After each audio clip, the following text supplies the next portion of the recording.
Good morning, good afternoon, good evening, wherever you're hailing from. Welcome to the end of season one of In the Clouds with Red Hat Leadership. I'm joined by the one and only Matt Hicks. Uh, you recently were promoted to Executive Vice President of Products and Technologies. So you have quite a bit under you, it sounds like, from the Red Hat perspective. You want to Yeah, kind of explain, how you got here, and what you're doing now as products and technology EVP, right? Like, not a lot of people might understand that, like, organizational breakdown.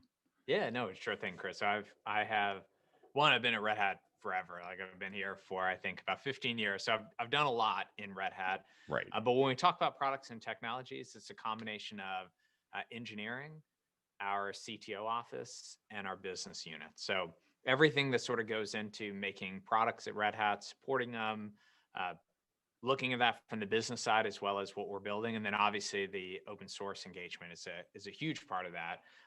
But a little background. I mean, actually, I started in Red Hat on the IT side. I've Hmm. done a bunch of roles before, but that's actually where I first started was a really like a user of a lot of the Red Hat technologies in IT. Right. And I'd Yeah. sort of say like I did about everything there was to do in IT. And then I jumped to engineering about 8 years ago.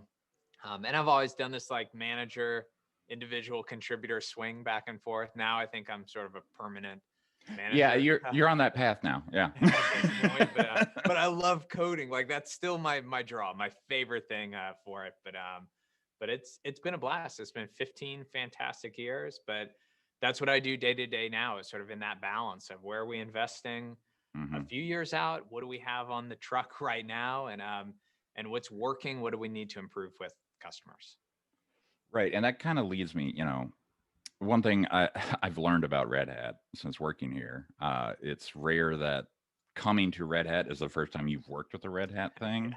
Yeah, yeah, So, what was like your introduction to Red Hat, right? Like mine was like old Red Hat Linux, five something way back in the day. yeah. What was yours out of Yeah, curiosity? so it's funny. I had a weird like two-pronged introduction to Red Hat. So I was an early Linux user in the late 90s. So, at the time where you're like, Hmm. compile your own kernel, and if video and audio works, it's a miracle, like you did It's something, right? So great. that Yeah. was No, I remember those days. Yeah. the time period that I was really jumping into it. And that led me to Red Hat Linux on that. So the Hmm. box distro by Yeah. probably from Best Buy at the Yep. time. That's where Uh, I got mine. it really so that uh it's making me feel a little bit old talking about that. But my second wave into Red Hat was I was actually in consulting. I was in IBM Global Services at the time. And so you can imagine like I'm this Linux guy. Like my thing is to go make these deployments work with Hmm. Linux. Like whatever, no matter how many non-billable hours I'm gonna have to put in. Like that's sort of the passion you see in Linux. Like I'm gonna make this work over the Right. Unix variants. And I ended up deploying RHEL 2.1, which happened to be the first release of RHEL. So I was like Oh, okay. Red Hat Linux user. And then, I ended up as a job going out, and it was with ISV Solutions, deploying, setting up RHEL 2.1. And that Wow. I loved it. Like it was like, God, this is like the passion I have for this open source software getting to play out in making it work at customers. So that was my first foray into Red Hat when I was part of IBM at the time. Yeah, no, that's. I mean, we were building, a dial-up, data center based on Red Hat Linux, right? Like, so, Yeah. the old ISP days where you dialed in on a modem Yeah. to Yeah. connect to the internet. That's where I was using Linux as a consumer, essentially a customer. Yeah, that's awesome, right? Like, I love that story. The fact that you're using RHEL 2.1. Um, what are some of those like lessons learned along the way that you feel like have stuck with you even till now, right? Like deploying Linux everywhere, right? Like I know you're a very technical person. I know you're very hands-on. So I'm super curious, like what skills you feel like still apply today. The lesson I take in it's in sort of the art of Red Hat. If can we channel this is Mm, uh, the reason I know, and I've thought about this a lot of the years, like, why did I gravitate to this thing so much? And then right. Linux sparked a passion for open source. And it was because I can influence this. Like I can make Mm-hmm. this better if I put in the time I can patch this software and improve it. And it's similar to like the Stallman printer story that you'll hear. It's like, uh, as a consultant, I love that empowerment for it. Right. And that actually, like, you know, you're a consultant. What was the next big wave? It was Java. I had the same draw to JBoss and Hibernate. Um, Mm, because if I hit an issue, I could go figure it out myself. Like I didn't have to be beholden to support. And then like, right. you know, if I really put in the effort, I could patch or fix or understand it. Yeah. And I never want to lose sight of like, if you can connect to people's passion there, uh, it's a really powerful movement. Like that, seeing what Linux has been able to do, seeing what open source has been able to do, that spark that I've had individually on it, I'm like, that's the industry spark I don't want to lose. Like, doesn't matter how Right. you could be the best proprietary model in the world, but I think if you sort of you land that spark with people, open source is just going to win because of that, because it's got a really wide reach of people like myself that we're gonna Yeah. put in a heck of a lot of hours, not even getting paid for it, just to make it work, make it get better. Yeah. And the openness of Linux Yeah. and then of Red Hat Linux itself was just refreshing at the Yeah. time Yeah. for me, right? Like, because I mean, we probably discovered it around the same time, right? Given the release numbers I'm hearing. So like, yeah, being able to just open a file and Yeah. change whatever I want and then just restart a service and boom, it's going to work how I want. Like that was super empowering at the time. And we don't think about it like that anymore, right? Like it's Yeah. like just standard now, right? Like that's what we expect. It's pretty Yeah. awesome. Well, and I'll tell you the probably the accelerator for me was actually Robert Love's book on the 2.6 kernel. And Mm, it was because I was fascinated with the Linux kernel itself. And I read the 2.4 book, which like yeah, it was okay. And then Robert Love's book came out just on Linux development. And that was like it added this whole I was already, stuck on the openness, the ability to change. And then he brought this just deep explanation of what went behind it. And that for me was like I usually have that book in my background of because it was so influential. I was like, wow, there's no going back because you can right. learn so much from this. And it was like right time in my career, like really pulled me into software on that. Awesome. So, you've got this leadership position and one thing that I'd like to address, we began the year looking bright-eyed, bushy-tailed and ready to take on the year ahead, and then Yeah. this thing happened called COVID-19. How are we in product and technologies, how have we adjusted to better help our customers? And if you have any examples, that'd be great too, right? Like, Yeah, I think there are a lot. On one side, I'm very thankful being at Red. One, I'm thankful being in tech because I think you look at tech and it was this in this weird bubble in the industry where we're sort of almost like unaffected to uh, in a position to be able to help. So that was nice. And then you right. go to Red Hat where we are 60% probably in engineering already remote and Hmm. distributed, and we work distributed and work in open source. And it was stunning to me of like having everyone across the world sort of like forced sent home. We didn't really miss a beat. So I think we actually started from a pretty lucky perspective on this. Um, but then the challenge with customers is they weren't all this lucky of like, Right. uh, how do you engage with them when sales can't talk to them? Or for us, like even my default would be, we're a support company. Like if a customer's having a problem, Hmm. put people on planes, get them out there. We can solve anything. Right. And so we had to do just a lot of refinement in terms of like in that critical issue, how do you go circle teams together and have engineering and support and consultants working hand in hand? Like when you can't be on site, you can't, it's not a dial-up data center anymore, but like still like getting the fact of getting people together works through stuff quicker, I think. And so that was probably the biggest adjustment for us was just getting virtual teams connected to be able to get customers through issues and challenges. And that I think we're very lucky in that being our biggest challenge. Our roadmap, our strategy didn't have to change. The way we engaged in software didn't have to change. Uh, but really making sure we could still do our job and keeping customers whole was it was a challenge. Like, Oh, I'm but sure. I think it was we were in a very lucky starting point to be able to do that. There's refinement rather than reinvent the business. Right. Like a lot of businesses had to kind of refactor themselves. Yep. And, my wife, she's on the board of my son's preschool, and like just listening to the conversations they had to have early on was just like, wow, this school that's been around for 75 years might not make it. Yep. And like that Yeah. to me was Yeah. crazy, right? Like, but pulled things up, the nose turned up on that one pretty Yeah. quickly, So like that upheaval, being in Google Meet or Teams or WebEx or whatever, no travel kind of deal. It threw my team for a loop, obviously, because look what we're doing now. Yeah. We're doing Yeah. all this live streaming, right? So we're trying to reach out to customers in better, more virtual ways and more conveniently accessible ways, and that's why we stream to more than one channel, obviously.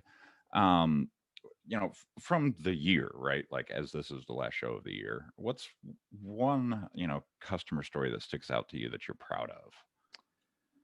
Um, well, probably if I have to pick there, and there were a bunch of these, but this one was sort of early on, and I think it was indicative of what's possible. So it was, I won't mention the customer specifically, but it was in this Sure. class of like um, a traditional, you know, commerce type scenario that Hmm. just stopped for them. It was like, Oh uh, no. nobody's coming. And they had always had like, hey, we've got to make this shift to e-commerce and digital. Like, and actually a lot of companies like we have to digitally transform. Right. And this was it was like the preschool story. Like, well, that it was going to take us a year, and we will not make a year on this. Hmm. Like, you can't just Right. stop everything coming in, and that's all we have. And we were actually, and we are already a customer. We'd already worked with them pretty close, and we actually switched them to base like e-commerce online delivery in 7 days. Um, Wow. and literally, I'm like a couple months prior, this was like, and a year was Yeah. maybe three. Um, and the fact, Seven and it stuck days. with me because this was like March or April. I'm like, if you put your mind to something, and there is no, I'm thinking of like the Arnold Schwarzenegger, like there's no plan B. This is like, there is no plan B on this. Uh, what you can accomplish was pretty incredible. And I was like, this was really, for me, it was neat because like I was proud that Red Hat technology could deliver that fast and get a That's company to that's be from like, amazing. yeah, like I might be shutting my doors to I've got a chance in this. Like I've reinvented, and then to pull something Right. in from that close is Yeah. was pretty cool. So that was an early on one. And then I've seen a bunch of these examples where and it's made me think like if your back's up against the wall and you really, yeah, we should stretch our belief of what is actually possible. Like Oh, that, absolutely. Yeah. that should be our Absolutely. takeaway. It's This like, year has shown us what is yeah, possible when you put your mind to it, right? Like the fact that we've gone from, oh my gosh, there's a coronavirus out there too. Hey, we're vaccinating people in less than 12 months is yeah, just mind-blowing to me in and yeah, of itself. yeah, All the other things that came along with that, like yeah, the story you just mentioned, is absolutely amazing. But we have a question from the audience. yeah. You're going to appreciate this one. What is the next piece of gear Matt is going to get to continue to step up his streaming game?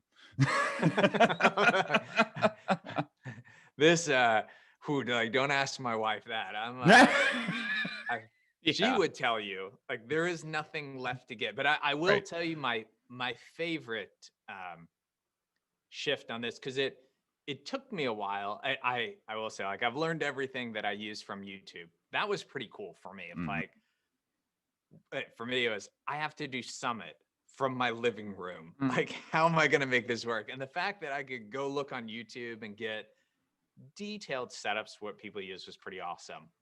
Um, this was probably like my one innovation type area. So for anyone that has struggled with this, I use a teleprompter now for my secondary display.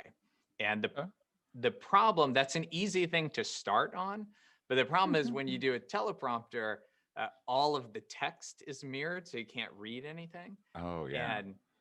And whereas on Linux, like with things like xrandr, you can actually flip the screen. Mhm. These days, I spend a lot of time on my Mac because of all of the, Attachments. Zoom, Yeah. Microsoft Teams, whatever we have to be in. And unfortunately, Apple doesn't support an X-Render equivalent. They have X-Render type things, but it won't mirror the screen. And there's a Mm. company called it's Luna Display that will Mm. actually drive an iPad as your second monitor, and then it will teleprompter mirror the text. And so I'm looking at you actually Ooh. in a teleprompter right now. So if you were going to ask me really tough, like financial questions, I could just put notes right over the screen and have all of Nice. the details. But that was my latest shift and gear that helps me sort of look in the camera and makes it easier to talk to somebody. You have eye contact there, but Mhm. that was the latest one. I don't know what comes next. I'm always sort of tweaking something. Yeah, I'm the same way, right? Like, because I stream a lot, obviously, and you sit at home and you appreciate a good streaming setup. So yeah, like I don't know what the next thing for me either is because there's like a lot of little things I could go grab to tweak. But yeah, Yeah. no, that's interesting. I like that, and I found the Luna Display website, so I might look at getting one of those. So we'll Yeah. see. Um, so the this year 2020, right, like COVID aside, I feel like, me personally, I feel like it was the year that edge and 5G got real because we're starting to Yeah. see some of those deployments happen, whereas I think 2019, 2018, people were like, okay right, like, okay, edge is coming, we get it, 5G is coming, we get it. So, how are we readying ourselves? And we're already kind of there, I feel like, for this brave new world where compute is actually moving closer to the data and bandwidth will become abundantly available. And we're going to see more processing happening like at the sensor level, and then aggregate data to get shipped back, Yep. in mass kind of deal, right? From everything, your toaster to your car and everything else, right? Yeah. So how do you feel like we've positioned ourselves to better that, environment going forward? Yeah. We spent a lot in terms like where we focus, but I'll tell you my like where 5G has certainly gotten real is I live in Boston. I walked Right. out my door the other day Yeah. and my phone said 5G. Right. Same here. Like it happens to me here in Detroit. Yeah. And I was like, wow, that actually is, because I knew the spots that I could go to and actually get Hmm. walking out in front of your place and having 5G access. That was like, wow, this really is coming. Like this This is a rollout's coming. thing. Yeah. Um, Yeah. and and so I think for Red Hat, I tend to look at a couple different areas. The first is really understanding telecommunications. Like we've spent a lot. You'll hear it at Summit. We had Verizon talk last Summit. Hmm. And the reason for that, like, it's one thing to say, yeah, we want to be part of 5G. Um, it's another to be able to go on like, well, there's 5G vRAN and 5G core, and most of the initial 5G deployments are coupling into 4G core. And how Right. credible are we in that world? And so going back, this dates back a few years, really with OpenStack for us. It was get into the telcos on the network side and understand what they're doing, just so we could be Yeah. um, relevant in that space, um, which ended up being a good bet because like that was before anyone I think really knew whether 5G was going to happen or not. Right. Right. Um, but we have that, and then I think the next area becomes devices. And if you go within the world of devices, I think a There's pretty so key many. technology there is ARM. Hmm. Because there's some standardization. Devices are really tough when there's 85 million of them, and like what we do in RHEL and Linux, like it's just hard to scale when there are an infinite number of hardware platforms. Right. Things like ARM have really started to help that because then we can do our investment in a few areas and actually have a chance in devices. Uh, then I think the next thing that's starting to shift is you could put it like NVIDIA's DPU type announcement Yeah. of, man, like it's not just so devices are changing where it's not just like one thing anymore. Compute's getting offloaded to all of the things that Everything. do Yeah. IO, and servers are also changing with that. So Hmm. within this, like compute's moving, compute's also getting sort of decentralized. I don't know the best way to Right. Yeah. describe it. Democratized, I think, is what I wrote in our notes here. Yeah. Yeah. Yeah. No, it's really and I think being a part of all of those of like your it's little inception like to like, well, you're running a tiny computer. that's running a tiny computer on the networking card, and you've got to coordinate those two. But if you do it well, I describe it to people like it's sort of, I grew up in the e-commerce internet potential, and I Yeah. feel like we're getting to go through that all over again. Like this combination of crazy powerful devices, unlimited bandwidth, 5G.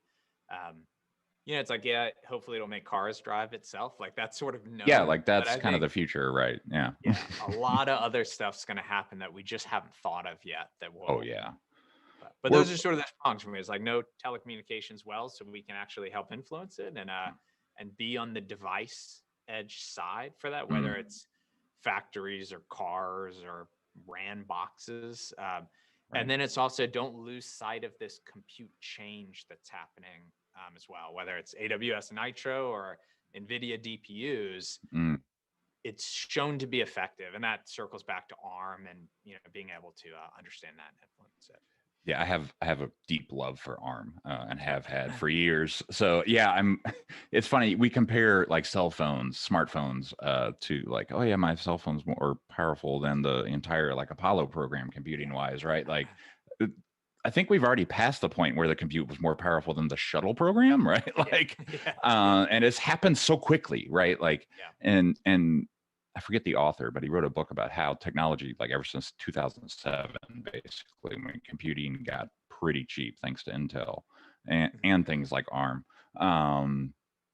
like technology is advancing exponentially almost every year, right?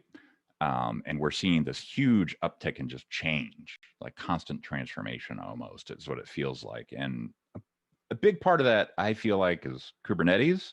And, we made a large bet on Kubernetes, right? And it came on the scene, it democratized compute in ways I don't think that even the creators thought were possible, which I think is awesome. It's a fundamental part of the thing that I work on every day, OpenShift. What doors have you seen Kubernetes and OpenShift open for folks, right? Like that democratization has done something already. What have you seen that's been interesting about OpenShift users or, just Kubernetes in general? Yeah, I know my moment with OpenShift. If I take a step back, it's like I sort of grew up in the world of 3-tier apps, and if you were Right. lucky enough to be successful, your whole challenge in life was scaling them. Like uh, Yeah. how are you going to scale this? And the groups we were scaling them for were so tiny back then, and yet it was still sort of Yeah. a major challenge in it. And when I think of Kubernetes, it's sort of this like, Linux has this amazing potential for sort of a single box. And then your next challenge becomes, how do you take all of those boxes, whether they're cell phones or tiny ARM devices or they're 1U, 2U servers, and make them work as sort of a single unit? And yeah, and I would say like we sort of got that up front with Kubernetes. It was like, well, this is really going to work. I don't know. Like there's been a bunch of attempts at distributed computing. And for me, it was when I was actually sitting at Summit. Customer I know really well is Amadeus. And I think it was Dietmar himself who was presenting, who we went back for years. And at Summit, I've reviewed this stuff 1,000 times. So I'm just sort of hoping everybody goes well. And in his talk, he said, and I believe it was, they're doing 1 trillion transactions a day running on OpenShift. And I remember like, I stopped because I was like, I know that was a T. Like, I'm pretty sure he didn't have a B in that. Like, 1 billion would have blown my mind. And the fact, like, Right. just this sheer volume and scale. And I knew some about Amadeus of like, they run hot data centers. Like, it's not just a brute force scaling. Like, they do this in an incredibly resilient manner. That was my like, wow, we're never going back. Like if this is what you can accomplish with OpenShift and sort of that distributed computing, it's going to Right. change all of the ways that we build applications just to take out that scale challenge. So that I remember that I could probably tell you within a few seats of like where I was sitting there, but that was my OpenShift moment of like, I didn't know that would even be possible to accomplish like that. Right. that large of a use case on the platform. But man, it felt good. It was cool. Yeah. A trillion of anything is cool, Yeah. especially when it's running on your system, Yeah. you know, or software you help build and contribute to. Yeah, that's awesome. That's truly amazing when you think about it. And that that company, right? Like Amadeus has such a critical role, and those transactions are very, very important that they actually Yeah. occur and correctly happen, right? And it's Yeah. like, yeah, the fact they've scaled out a system to do that to a trillion is rather impressive. Yeah. So the other piece of news that people generally ask about, and there's a question in chat about getting OpenShift working on Raspberry Pis, and that in and of itself is kind of like not a use case OpenShift is for, but there is this thing called OKD. You can run Fedora on a Raspberry if you want to try out OKD on a Raspberry Pi. I know I've stood up Kubernetes clusters with Raspberry Pis. I'm not sure about OKD on Raspberry Pis. Yeah. I don't know yet. But maybe that is my end of year like hobby tinkering project thingy. But Yeah. you know, I have some Raspberry Pis laying around. So next question, and this is a question that I always get, always from family members, from everybody. My wife's grandfather's asked me this before. How has the IBM acquisition impacted you and the organization? Because for me, it's like nothing's changed. Yeah. Right. Like if anything, it's like ramped up what I do, right? Like it's added more, and yeah, like there's more to do. So how has it impacted you specifically? Yeah, I think the IBM one was an interesting one for me because I was at IBM before Red Hat. Like I'm a 15-year boomerang that came back in, and so part of it was I had this somewhat dated view of IBM from the teams that I was working on the position there, and interesting. I'll be honest, like. Yeah. I mean, 15 years is a big gap, right? 15 years is a huge gap.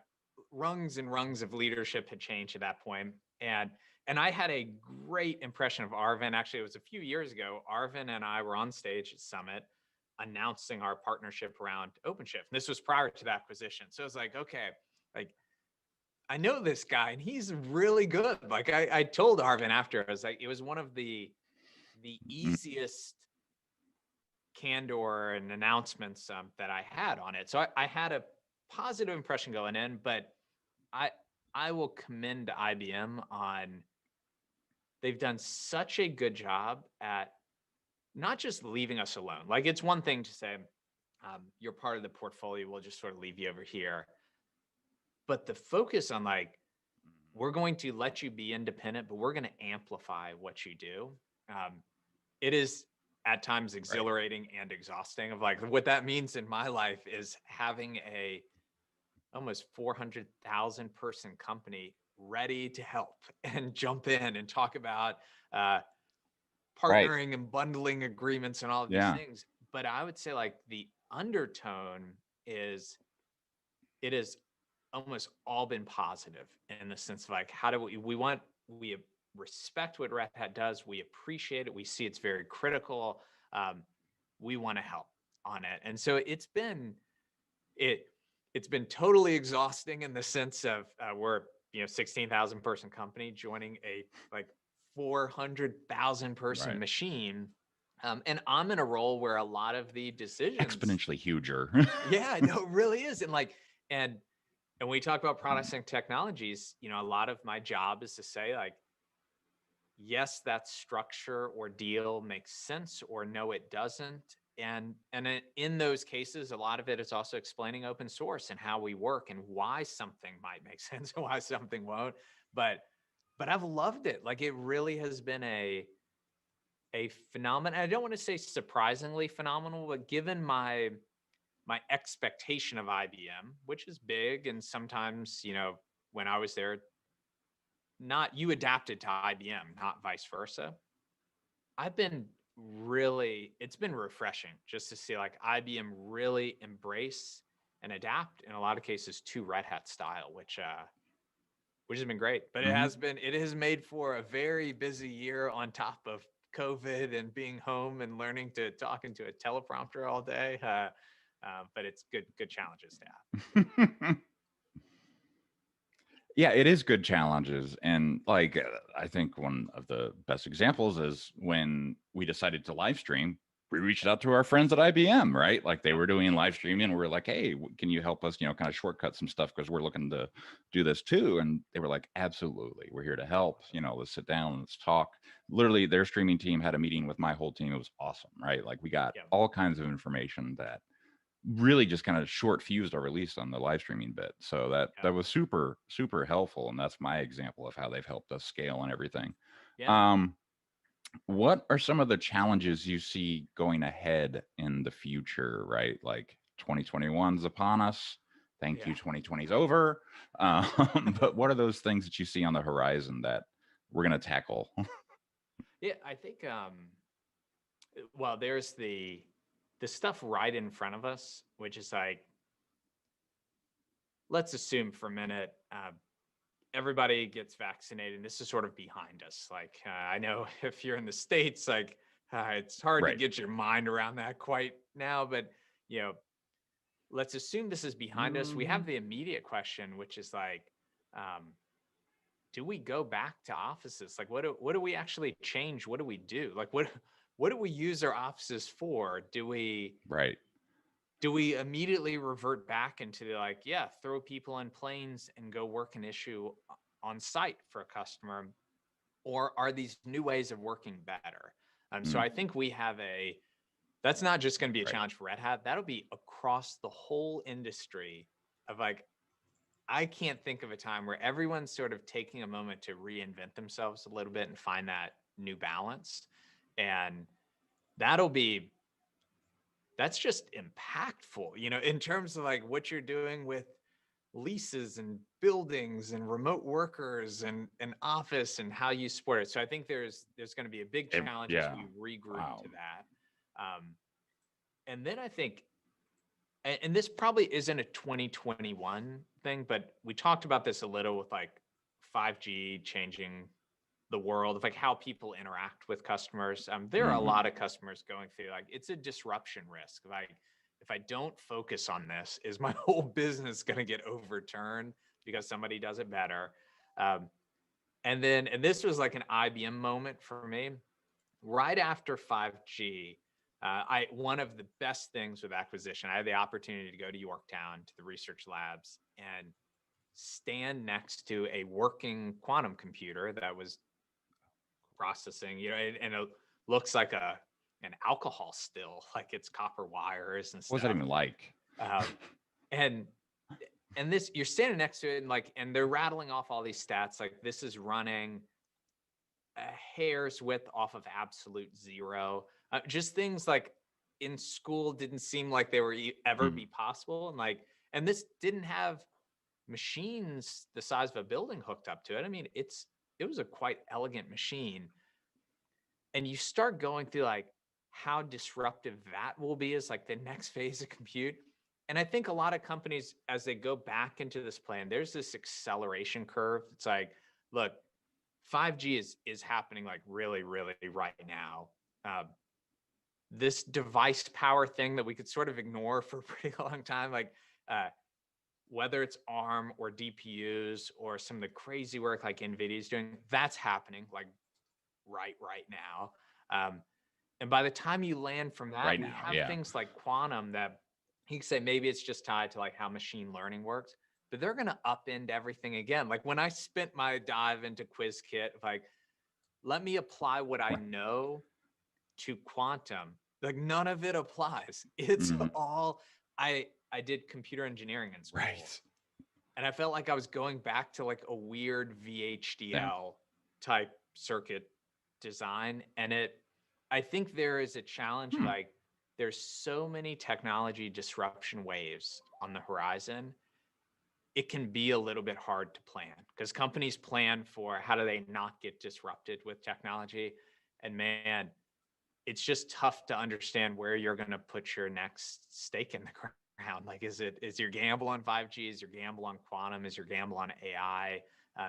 If you can't bet on all of them, what do you do? But that I think will be Uh, an upcoming challenge. I mean, for us, we try to focus a lot on like, if you bet on Red Hat, if you bet on OpenShift, uh, we can help bridge you into these technologies because you have to make some Hmm. short-term bets. And like, whether it's 5G, like we can help bring you to 5G because we will spend the thousands of engineers working on this. And if it's AI, like we can bring you to AI. If it's like as quantum matures, like we will bring you through OpenShift to QuizKit to those, augmentation. But I think that'll be a real customer challenge. Like we just got out of a global pandemic and this technology evolution does not stop. Like I don't even get 1 year off. It's just like constant shift and challenges. So I think there'll be a little of that as my guess next year as well. Yeah, we're already seeing some people talking about like quantum, quantum safe cryptography and Yeah. all the things that are gonna come with that age. We need to be Yep. ready for it, like before it happens, right? Yeah. Because if you're encrypting things with DES or whatever, something way archaic, right? Like Yep. overnight, your thing will be cracked by a quantum computer, and Yep. like that, I think is awesome. Like awesomely powerful computing can also be very scary to some people. So Very like having terrifying. Yeah. to, yeah, like having to make that transition is going to be very interesting. And like I know some people on the Qiskit team, they're awesome. They're doing a really great job of trying to, help developers, take what they have and Yep. get to where they need to be, right? Like and that's going to be a transition for all of us, right? Like just like Yeah. 64-bit computing was, but like on steroids, it feels like. Yeah. um No, it is. And it's one of those things like, it's both a disruptor and an amplifier. Like, cause I worry a little bit of like, I don't know how much people think of like, well, if SSL just goes away or it's not secure anymore, like hmm how much does that upend in what we've come to build on? And that right. I've been happy. I'm like, I think before that's a reality, we'll have approaches, but hmm that's a disruptive change. And then on the other side, I'm like, what if probability based like machine learning training just happens instantaneously? Like it's sort of equally exciting, equally terrifying. Like, whoa, these are big changes. Like 64-bit for me, it's like those worlds lived in parallel for a pretty long A long time. time, Like yeah. yeah, transition took a while. These are things that, like you just watch the qubit progression and the noise reduction. It's hmm like, this is happening. And like when you get over that, when you get to a certain point, there is no like use in the parallel worlds for it. Like it right, is right. compute shifts to it. And so that's what I'm really passionate about. Like if I picked one thing, it's like, how do we help customers make bets now without just hitting paralysis on this? Like, because I think for most customers, like I'm an engineer. I love being at Red Hat because we're in the middle of this stuff. A lot of our customers are like, look, we're just trying to do banking better for like I don't even have time to understand what you're talking about with quantum upending encryption. Like I need bank transfers or stock Mm. purchases or car rides to go smoother. And so I love Red Hat's role there and like what can you bet on or sort of rely on today that like these things are still going to happen and how can we help you take advantage of them instead of being this like looming fear of like some startup is going to use this and Airbnb me or whatever. I think there's a lot of power in open source, in things like OpenShift to put customers on a good path to like look at it positively, not in a fear based light. Yeah, I think that's probably some people. I think a lot of us are waiting for the day, right? Like Yeah. that quantum's going to take over, right? So, Yeah. I mean, a quantum laptop, I just keep thinking about it. It's like that's going to happen, and it's Yeah. like, how does that happen, right? Yeah. Like, there's all this stuff that has to change to make that happen, and it's going to be so wild to just be part of it, right? Yep. So, it's not scary to me. It's like I'm excited for it, right? Like I'm ready to bring it on. But I work in tech, and Yeah. so it's yeah, Yeah. I kind of understand it, right? Like I know Chris Morgan knows way more about it than I do. So if I had questions, I can go ask him. Um, so there's always that. The struggle I think people are going to have though is where do I use it first, right? Yep. Like what applications are going to benefit most from quantum? And that's where I kind of get fuzzy, right? Like I'm not sure if it's stock trading or if it's, what kind of compute workload gets thrown on quantum. I have no idea, right? Like is it the Yeah. stuff we're throwing at GPUs now? Yeah. What gets processed on a quantum computer? Is it genomics? Is it medications? I don't know. Yeah. Now that it is yeah, I've thought a lot about like um, what are the probability based problems? Like what problem are you comfortable saying like, if you can tell me really fast that this is like 99% chance this is right, what does that change in how we do computing? And it for me, it's sort of like the 5G thing. Like I know a lot is going to change with that moment. Someone described quantum to me, I think, very elegantly when we were there. It's like, the way classical computing works, if you have a table and you want to find the low spot, we take like a marble and we run it down the table and we move a little bit and run it, move it and run it. And you roll that same marble a lot of times, but definitively, you're like the low spot is right there on the table, guaranteed.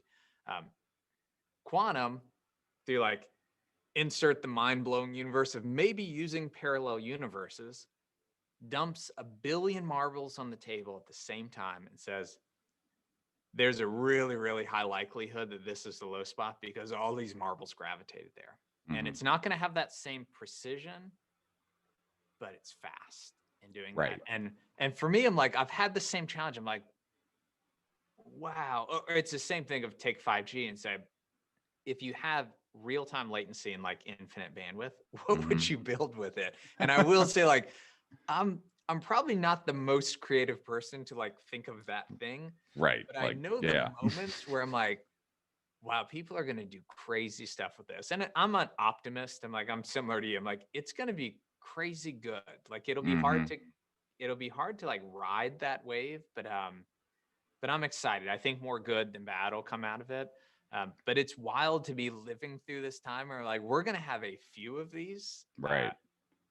in our lifetime on Yeah. this, where it's pretty cool, and probably a few more that we don't even have on Don't the even horizon. realize are going to happen as a result Yeah. of the things in the future. Yeah, it's like, how do you predict the future? Well, you can't, Yeah. but you can to an extent. You can kind of get an idea of it, and that's what we're all about here, is trying to help people, figure out where to go in the future.